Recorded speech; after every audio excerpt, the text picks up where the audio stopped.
कथा पूरी तरह से वेद व्यास महाभारत के ऊपर आधारित है। यदि आप इसका निरंतर श्रवण करते रहना चाहते हैं तो इस चैनल को सब्सक्राइब जरूर कर लें और आगे आने वाले सभी पॉडकास्ट के नोटिफिकेशन के लिए बेल आइकन को भी जरूर से प्रेस कर दें। अब हम सुनेंगे श्रीमद् भगवद गीता आत्मसंयम योग। श्री भगवान बोले, जो पुरुष कर्मफल का आश्रय न लेकर करने योग्य कर्म करता है वो सन्यासी तथा योगी है।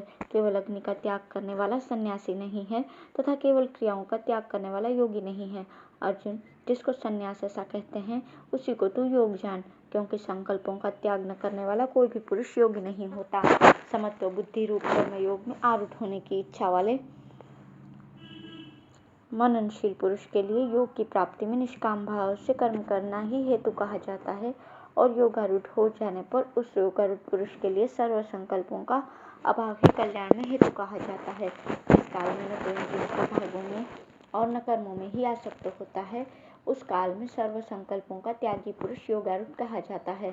अपने द्वारा अपना संसार समुद्र से उद्धार करे और अपने को अधोगति में न डाले, क्योंकि ये मनुष्य आप ही तो अपना मित्र है और आप ही अपना शत्रु है। जिस जीवात्मा द्वारा मन और इंद्रियों सहित शरीर जीता हुआ है उस जीवात्मा का तो वो आप ही मित्र है, और जिसके द्वारा मन तथा इंद्रियों सहित शरीर नहीं जीता गया है उसके लिए वो आप ही शत्रु के सदृश शत्रुता में बरतता है।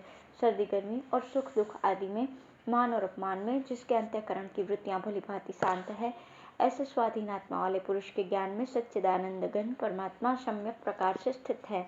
उसके ज्ञान में परमात्मा के सिवा अन्य कुछ है ही नहीं। जिसका अंतःकरण ज्ञान विज्ञान से तृप्त है, जिसकी स्थिति विकार रहित है, जिसकी इंद्रियां भली भांति जीती हुई है, जिसके लिए मिट्टी पत्थर और सुवर्ण समान है, वो योगी युक्त भगवत प्राप्त है। ऐसा कहा जाता है। सुहृद, मित्र, वैरी, उदासीन, मध्यस्थ, दैश्य और बंधुगणों में, परमात्माओं में, धर्मात्माओं में और पापियों में भी समान भाव रखने वाला अत्यंत श्रेष्ठ है।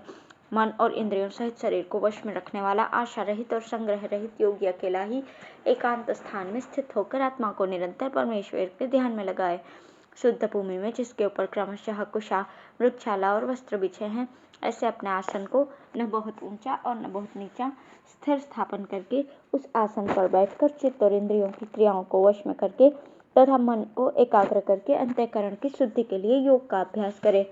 काया, सिर और गले को समान एवं अचल धारण करके और स्थिर होकर अपनी नासिका के अग्रभाग पर दृष्टि जमाकर अन्य दिशाओं को न देखता हुआ ब्रह्मचारी के व्रत में स्थित भय रहित तथा भली भांति शांत अंतःकरण वाला सावधान योगी मन को वश में करके मुझ में चित्त वाला और मेरे परायण होकर स्थित हुए।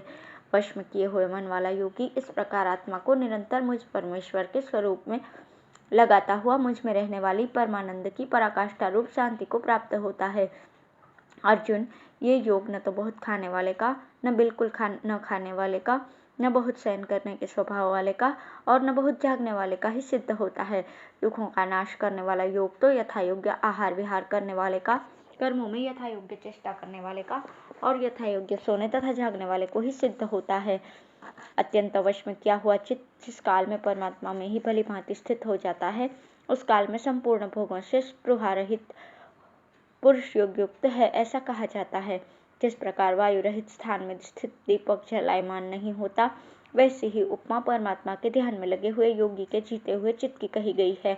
योग के अभ्यास से निरुद्ध चित्त जिस अवस्था में उपराम हो जाता है और जिस अवस्था में परमात्मा के ध्यान से शुद्ध हुई सूक्ष्म बुद्धि द्वारा परमात्मा को साक्षात करता हुआ सच्चिदानंद घन परमात्मा में ही संतुष्ट रहता है, इंद्रियों से अतीत केवल शुद्ध हुई सूक्ष्म बुद्धि द्वारा ग्रहण करने योग्य जो अनंत आनंद है, उसको जिस अवस्था में अनुभव करता है और जिस अवस्था में स्थित ये योगी परमात्मा के स्वरूप से विचलित होता ही नहीं, परमात्मा की प्रतिरूपी जिस लाभ को प्राप्त होकर उससे अधिक दूसरा कुछ भी लाभ नहीं मानता और परमात्मा प्राप्ति रूप जिस अवस्था में स्थित योगी बड़े भारी दुख से चलायमान नहीं होता, जो दुख रूप संसार के संयोग से रहित है तथा जिसका नाम योग है, उसको जानना चाहिए।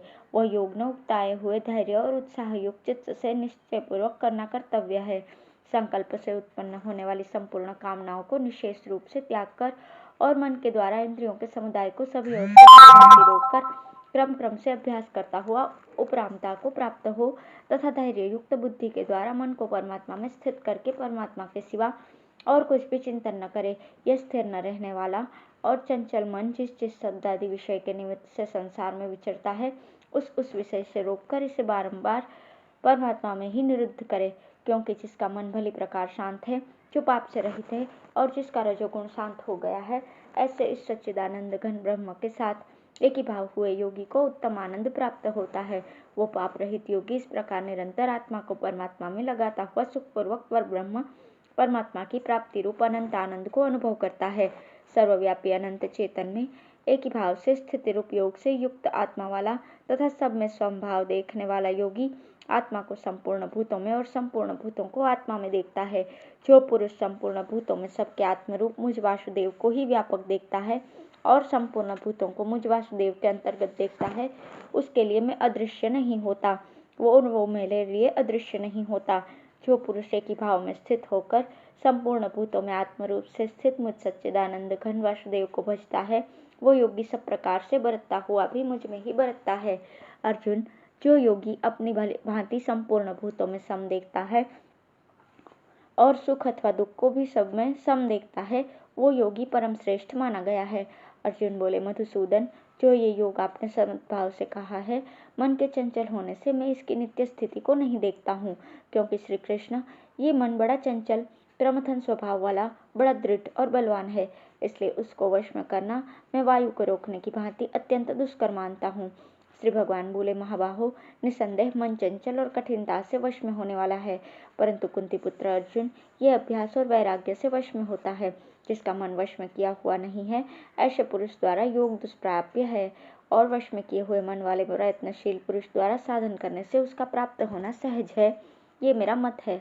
अर्जुन बोले, श्री कृष्ण, जो योग में श्रद्धा रखने वाला है किंतु संयमी नहीं है, इस कारण जिसका मन अंतकाल में योग से विचलित हो गया है, ऐसा साधक योग की सिद्धि को न प्राप्त होकर किस गति को प्राप्त होता है?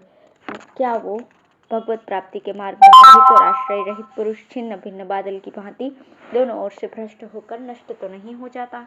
श्री कृष्ण, मेरे इस संशय को संपूर्ण रूप से छेदन करने के लिए आप ही योग्य हैं, क्योंकि आपके सिवा कोई दूसरा इस संशय का छेदन करने वाला मिलना संभव नहीं है। श्री भगवान बोले, पार्थ, उस पुरुष का न तो इस लोक में नाश होता है और न परलोक में, क्योंकि आत्मोद्धार के लिए कर्म करने वाला कोई भी मनुष्य दुर्गति को प्राप्त नहीं होता। योग भ्रष्ट पुरुष पुण्यवानों के लोगों को प्राप्त होकर उनमें बहुत वर्षों तक निवास करके फिर शुद्ध आचरण वाले श्रीमान पुरुषों के घर में जन्म लेता है, अथवा वैराग्यवान पुरुष उन लोकों में न जाकर ज्ञानवान योगियों के ही कुल में जन्म लेता है। परंतु इस प्रकार का जो ये जन्म है, सो संसार में निसंदेह अत्यंत दुर्लभ है।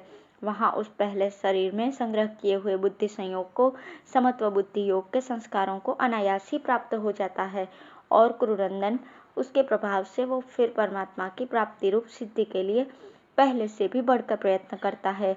वो श्रीमानों के घर में जन्म लेने वाला योग भ्रष्ट पराधीन हुआ भी उस पहले के अभ्यास से ही निसंदेह भगवान की ओर आकर्षित किया जाता है, तथा समत्व बुद्धि रूप योग का जिज्ञासु भी वेद में कहे हुए सकाम कर्मों के फल को उल्लंघन कर जाता है।